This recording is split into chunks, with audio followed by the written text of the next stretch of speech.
Bienvenue, chers fidèles de la télévision rwandaise. Très heureux de vous retrouver pour cette grande édition du journal en français, dont voici les titres.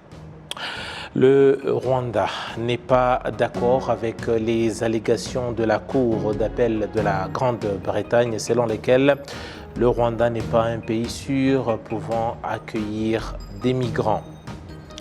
Différentes institutions partenaires dans le domaine de la justice examinent le renforcement de la politique du gouvernement relative à la résolution des conflits sans faire de recours aux tribunaux tel que approuvé en l'an 2022. Le tribunal populaire de Paris a prononcé selon lequel Hategekimana, connu sous le sobriquet de Biguma, est coupable de crimes de génocide perpétrés contre les Tutsis et autres crimes similaires. Et celui-ci est donc sanctionné de la réclusion à perpétuité. Dans ce journal, on va comprendre ce que signifie déjà cette victoire, notamment pour ce qui est des rescapés du génocide, mais également pour ce qui est du collectif des partis civils pour le Rwanda.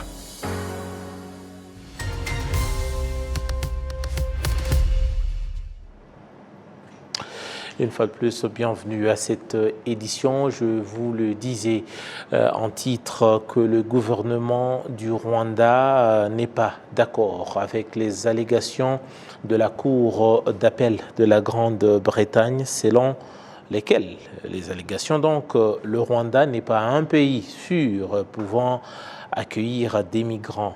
Le communiqué du gouvernement du Rwanda est l'un selon lequel le Rwanda est l'un des pays jouissant de la sécurité plus que tout autre pays à travers le monde et que le Haut Commissariat des Nations Unies pour les réfugiés, HCR, a dit que le Rwanda reste un des exemples pour ce qui est de l'accueil des migrants et des réfugiés. La Cour était donc composée de 3 magistrats. L'un de ces magistrats affirmait que le transfert des migrants au Rwanda est conforme à la législation britannique et les 2 autres ne l'ont pas approuvé.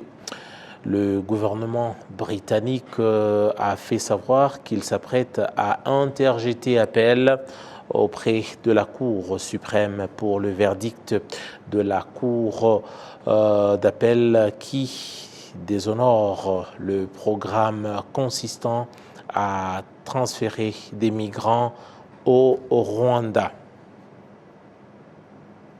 Et puis avant de poursuivre cette édition, on vous rappelle que le président de la République, Paul Kagame, poursuit son séjour aux Seychelles où il est depuis hier, où il est dans le cadre d'une visite de travail pour quelques jours dans cette partie du monde où en tout cas ce pays célèbre également son indépendance. Au cours de ce séjour, il a été signé des protocoles d'accord depuis hier donc entre le Rwanda et les Seychelles. Revenons en actualité en rapport avec le Sénat ou la Chambre au Sénat, au Parlement donc du Rwanda, le ministère de la Justice et d'autres partenaires se réunissent afin de tabler sur comment accélérer la mise en place de la politique du gouvernement qui consiste donc à la résolution des conflits sans faire recours aux cours et tribunaux. C'est une décision et surtout une politique qui avait été approuvée depuis l'an dernier, celle de 2022. Les détails pour cet élément, je fais recours à mon confrère Kassim Youssouf. Au cours de ces discussions, différents dirigeants ont fait observer que les tribunaux sont débordés par des procès, car au cours d'environ 3 ans, environ 200 000 dossiers d'accusation ont été présentés à différents tribunaux et pour la seule année de 2023, ont été réceptionnés environ 100 000 dossiers, soit le double qu'au cours de 2 années précédentes. Parmi ces dossiers d'accusation, 74% relèvent du ministère public et il a été souligné que la plupart d'eux, soit 62%, sont au niveau des tribunaux de base. Le président du Sénat, le Dr Kalinda François Xavier, indique qu'environ 4 000 dossiers ont été résolus par la voie de médiation, mais que ce chiffre n'est pas satisfaisant. Certains représentants des organisations non gouvernementales indiquent que le nombre réduit des magistrats est un défi majeur qui fait que beaucoup de tribunaux sont débordés par la quantité des dossiers, car jusqu'à présent, un magistrat s'occupe de 23 dossiers en justice par mois. Il est à ce propos souligné que la quantité énorme de dossiers en justice entraîne des arriérés de procès et l'on compte aujourd'hui 62% de procès en attente. Des observateurs avisés de cette augmentation des procès en justice et surtout dans les tribunaux de base indiquent que cette situation est la conséquence de l'attitude des gens qui fait qu'ils ignorent l'importance de la médiation, de la conciliation et des amis de la famille, ajoutant que pourtant les parties en conflit ont les moyens de se trouver de solutions. Le ministre de la Justice et mandataire de l'État, le Dr Ogelashewuj Emmanuel, indique que plus les dossiers d'accusation se multiplient dans les tribunaux, plus ils créent une situation de précarité au sein des familles entre les parties en conflit.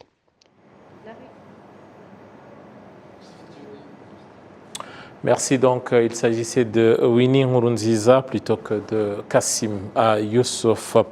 En rapport avec la justice à présent, ce sont les habitants du district de Nyanza. Nous sommes dans le sud du Rwanda, surtout ceux-là qui ont survécu au génocide commis contre les Tutsis dans le secteur de Muyira, en cellule de Nyamiyaga et Nyamure.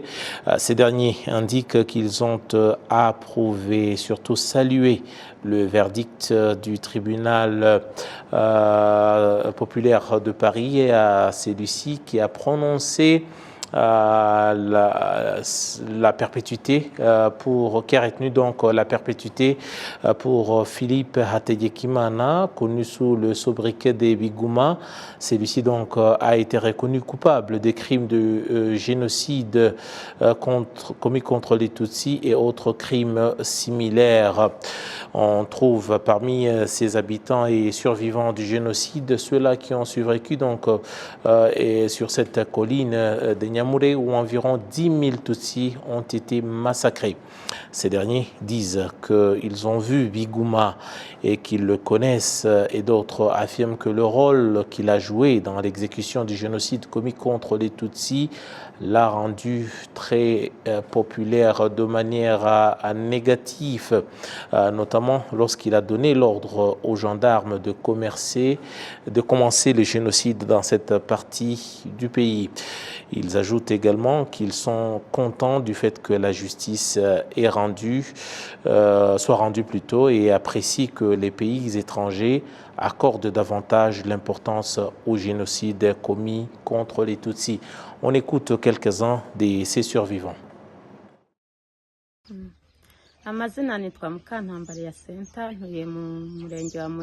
Mon nom est Mukantambara Yasanta, j'habite dans le secteur Muyira, cellule de Nyamiyaga, village d'Onzove en district de Nyanza.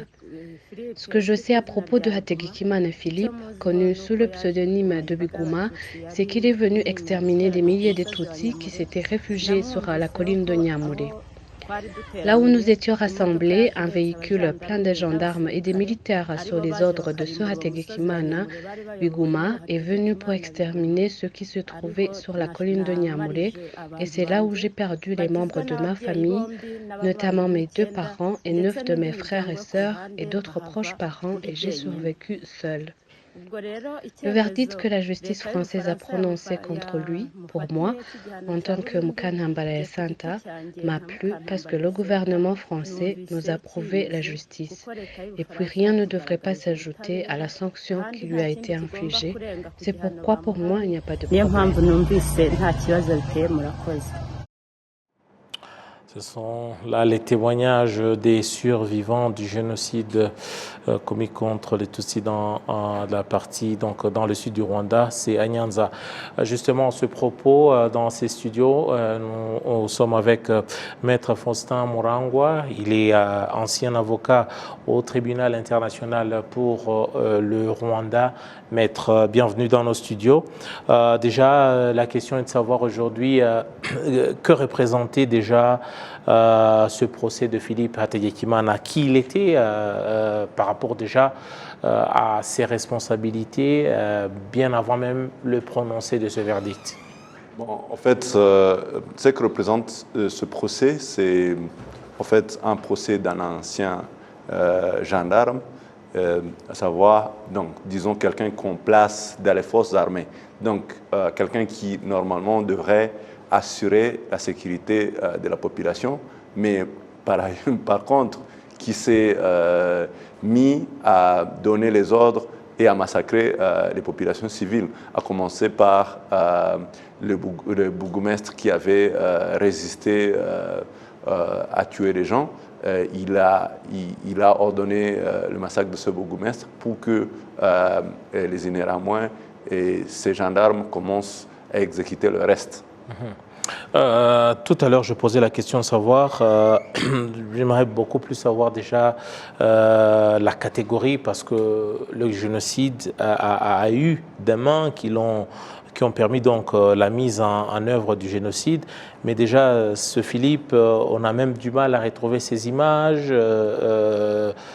On peut dire que c'est un des cerveaux où ce sont la catégorie des exécutants. On ne peut pas le mettre dans la catégorie des exécutants parce qu'un gendarme, un gendarme qui était de son grade, qui était placé au niveau communal, n'est pas le moindre. Parce que s'il était à mesure de détenir les armes et les distribuer, il n'est pas le moindre. Donc, quelqu'un de forces armées, en fait, il faut le placer en fait, dans le haut, parmi les hauts gradés, en fait. Même parmi la première catégorie, parce qu'il n'est plus dans la catégorie des exécutants, parce que ce qui est exécuté, il faut comprendre que c'était ce qui est exécuté avec les gourdins, les machettes, normalement avec les armes traditionnelles.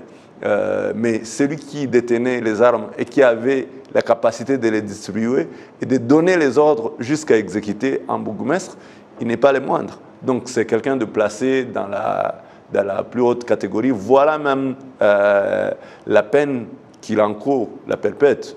En fait, la perpète va en fait avec la catégorie auquel il est placé, donc à savoir la plus haute catégorie, même si on ne parvient pas à les zoomer parmi en fait, ceux qui ont par exemple participé dans les meetings, ceux qui ont participé dans les sensibilisations et incitations, mais il n'est pas le moindre. Parce que non seulement il a donné les ordres dans la commune où il était, mais aussi il a participé dans la planification au niveau local, au niveau de Nyanza. Justement, nous allons nous rendre en France pour retrouver Alain Gauthier. Il est président du collectif des partis civils pour le Rwanda, collectif qui a milité et qui continue à militer pour traduire en justice, en tout cas, les présumés génocidaires qui sont principalement en France. Alain, vous êtes avec nous. Bonsoir, bon après-midi.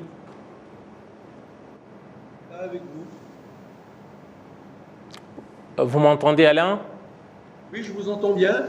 Voilà, déjà, que représente, tout à l'heure je posais la question à l'avocat du domaine, mais vous, pour le collectif des partis civils pour le Rwanda, ça c'est un procès qui vous tenait à cœur. Vous avez travaillé longtemps sur ce dossier. Ça représente quoi la réclusion à perpétuité pour Philippe Hategekimana? Alors oui, c'est un dossier sur lequel nous travaillons depuis 2015 et je dois vous avouer que le verdict qui a été prononcé hier nous satisfait totalement. Pour nous, c'est le résultat de plusieurs années de travail au sein de la justice française. Nous avons beaucoup enquêté au Rwanda, à la fois auprès des rescapés, mais aussi auprès de ceux qui avaient participé au génocide. Et je pense qu'on peut dire aujourd'hui, mission accomplie, les jurés se sont rangés du côté du ministère public qui avait demandé la réclusion criminelle à perpétuité. Alors Alain, vous avez travaillé, vous continuez à travailler sur des dossiers en rapport avec les génocides en France. Il y a le déroulement des procès précédents. Lorsque vous observez le déroulement de ce procès, c'est quoi la différence avec les procès qui ont précédé celui-ci? Est-ce qu'on peut dire que les dossiers en rapport avec les génocides sont mieux compris aujourd'hui? Le déroulement se passe comment par rapport aux autres procès? Alors, je ne peux pas dire que les affaires concernant le génocide des Tutsis soient mieux comprises. Par exemple, très peu de médias français se sont intéressés au déroulement du procès, même au verdict lui-même. Par contre, ce qu'on peut dire, c'est que dans cette affaire concernant Philippe Ategemana, nous avions un nombre très important de victimes, parties civiles, qui sont venues témoigner. Et ce qui a été, je dirais, le plus choquant pour nous, c'est la façon dont Philippe Ategemana s'est retranché dans le silence. Il a commencé, dès le début du procès, à dire qu'au moment des grands massacres, à partir du 22-23 avril, il avait été muté à Kigali. Donc, tous les témoignages qui pouvaient être portés contre lui ne le concernaient pas, puisqu'il n'était pas là. Et puis, à un moment du procès, il a décidé de se murer dans le silence. Il a lu une déclaration en disant « À partir d'aujourd'hui, je ne répondrai à aucune question ». Et ça, c'est quelque chose qui nous a beaucoup, beaucoup choqués. Et je pense qu'il s'est lui-même tiré une balle dans le pied en étant de cette façon-là. Alors, maître Alain Gauthier le dit, est-ce que à un certain moment, lorsque une telle situation advient, la loi, elle reste dans son bonhomme de chemin, se retrancher, la retenue d'un accusé qui est dans le box des accusés, ça ne change en rien le déroulement?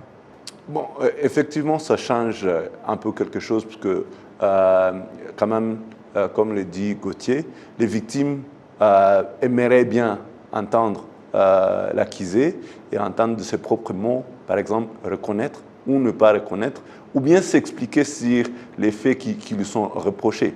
Mais le fait qu'il se retranche dans le silence, même si c'est son droit, mais il faut comprendre que c'est aussi ce genre de geste est jugé par les juges. Et je crois qu'actuellement, la peine à perpétuité qu'il perçoit est aussi, donc en fait,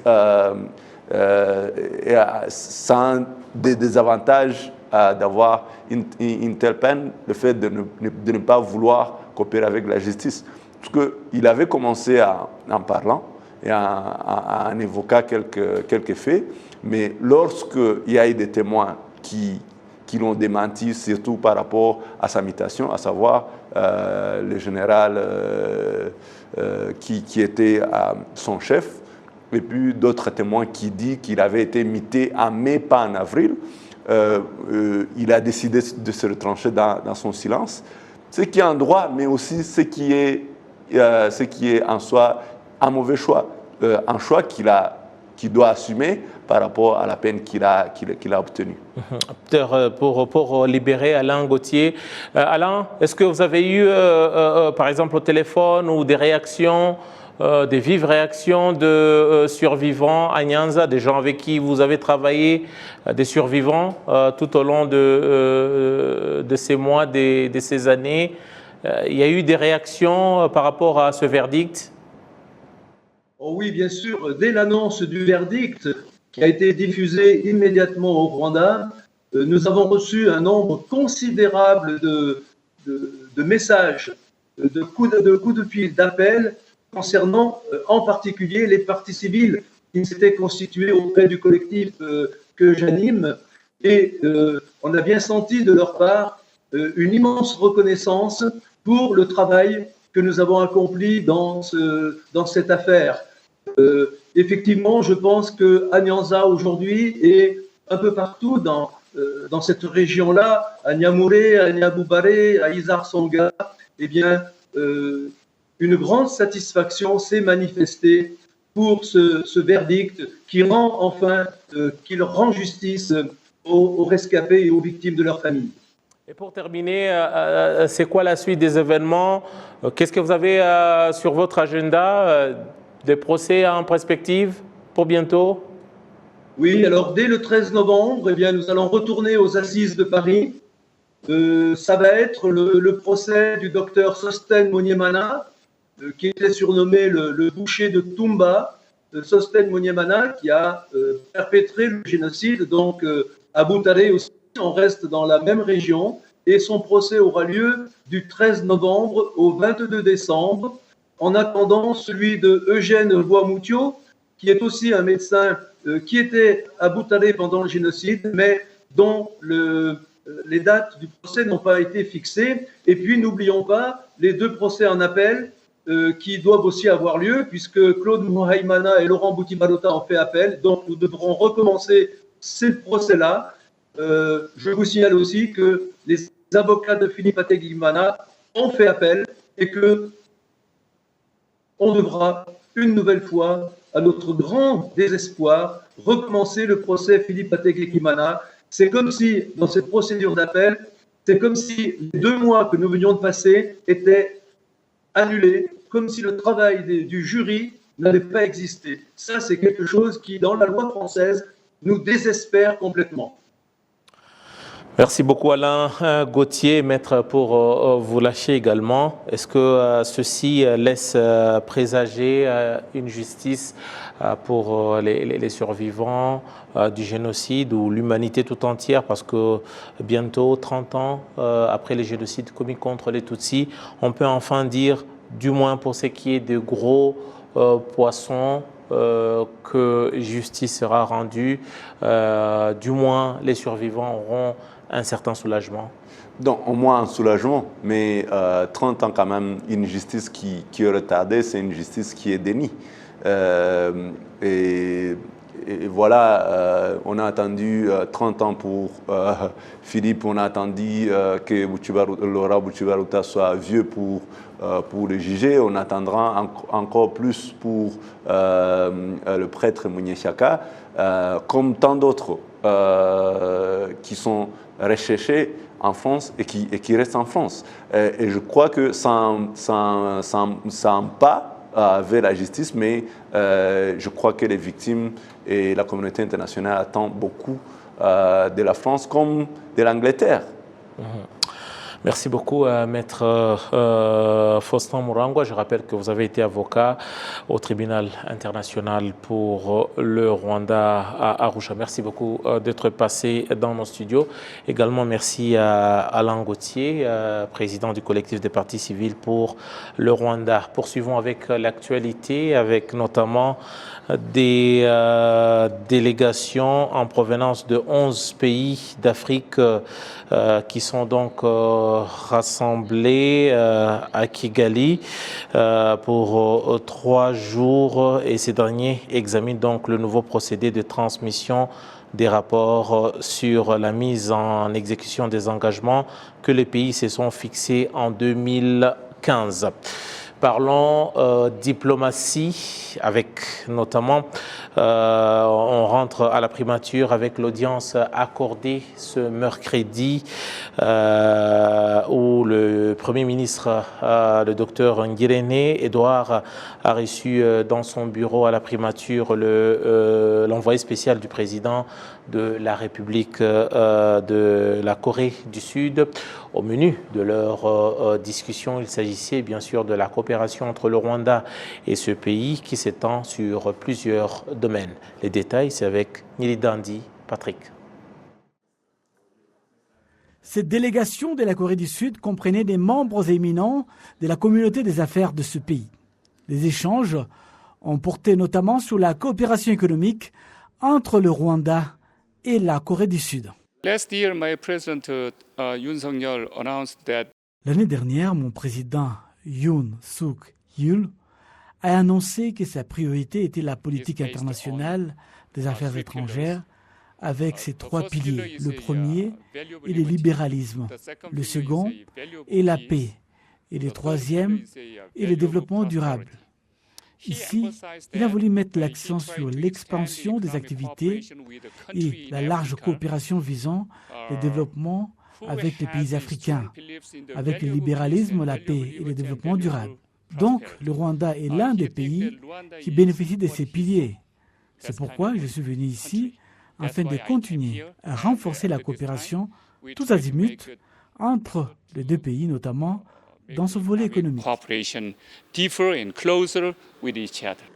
Les 2 responsables ont également évoqué d'autres projets économiques que les 2 pays peuvent entreprendre conjointement, notamment le développement du secteur des transports plus écologique, comme l'a indiqué à son tour le secrétaire d'État au ministère des Affaires étrangères et de la coopération internationale, le professeur Juti Manasseh. Les derniers sommets entre les pays africains et la Corée du Sud s'est tenu à Addis Abeba, en Éthiopie, le 10 mars 2022. La Corée du Sud dispose déjà de l'Agence coréenne de développement international, KOICA en sigle, qui s'occupe de la coopération basée sur la mise à disposition des ressources du personnel enseignant dans la formation dans le secteur de l'éducation, de l'agriculture et de la technologie. En plus de cette coopération, 9 sociétés d'investissement sud-coréennes sont venues au Rwanda entre 2012 et 2020 et y ont investi 265,5 millions de dollars américains, plus de 260 milliards de francs rwandais. Parmi les entreprises figurent notamment Korean Telecom, qui commercialise la technologie sans fil 4G, et E-Hawks, qui élève et transforme des verres à soie. Voilà, c'est par cet élément que nous mettons un point final à notre édition. Mais avant de vous quitter, je vous rappelle ce qui a constitué l'essentiel de notre journal. Le Rwanda n'est pas d'accord avec les allégations de la Cour d'appel de la Grande-Bretagne, selon lesquelles le Rwanda n'est pas un pays sûr pouvant accueillir des migrants. C'est en tout cas un communiqué qui a été donc diffusé par le gouvernement du Rwanda en réaction à la décision de la Cour d'appel de la Grande-Bretagne. Différentes institutions partenaires dans le domaine de la justice examinent le renforcement de la politique du gouvernement relative à la résolution des conflits sans faire recours aux tribunaux, une politique approuvée l'an dernier en 2022. Et puis le tribunal populaire de Paris a donc prononcé la perpétuité contre Biguma, donc Philippe Hategekimana, pour des crimes commis contre des crimes de génocide commis contre les Tutsis et d'autres crimes similaires. Et celui-ci donc, je vous le disais, qu'il a écopé la perpétuité.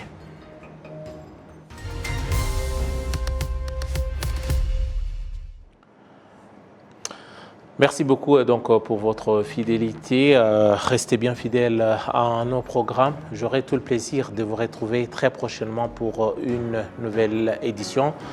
Au revoir.